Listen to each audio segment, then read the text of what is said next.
Welcome to Kaparokya Notes! Baloyo ba kanita in Our Lord's Annunciation Parish, metong yamong malati at simpleng pisamban?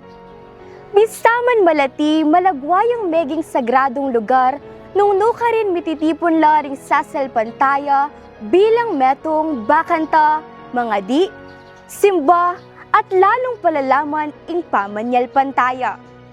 Pero baluyo mo naman waring kalabas na ning pabanwa, ating mayap asinaw, banlaluyang miyubog ing parokya? Pauli ning lugod at ganakana ning mangubye apong Josepina pining pinpin, ing parokya, tinanggap yang adwang ektaryang gabon, king San Vicente, Mexico, Pampanga.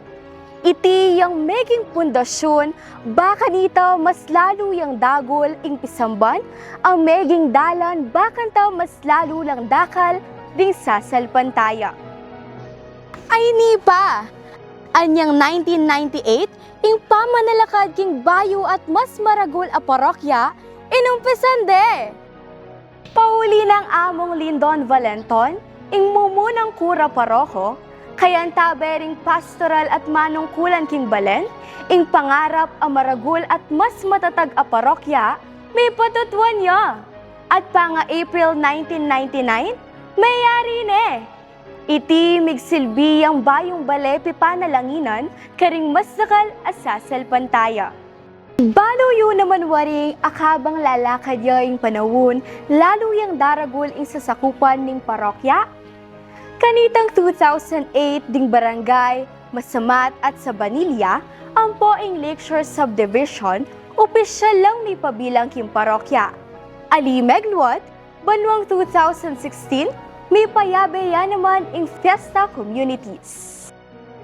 Ngeni, ing Parish of the Lord's Annunciation, magsilbiyo karing alwalwang komunidad, kapamilatan daring Kapilyana ang makatalakad, king Divisoria, Masamat, Nueva Victoria, Sabanilla, San Miguel, San Vicente, Beverly Place, Fiesta Communities at Lakeshore, King Mexico.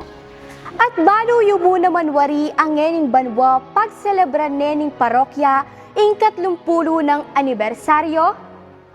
At lung dekada manibat anyang mitatagyo, ing Parish of the Lord's Annunciation, meging yang simbolo ning pamanyal pantaya, sakripisyo, ampong dedikasyon daring dakal a henerasyon, ban mi patatagan ya iti. Ngeni, balo mo na! Anya abe-abeta mo king pamagselebra king 30 anibersaryo ning parokya, ango king tanguning Birhen Maria, king awas ning Ginoo, at king pamagpursiging ilapit i Kristo, king balang metong.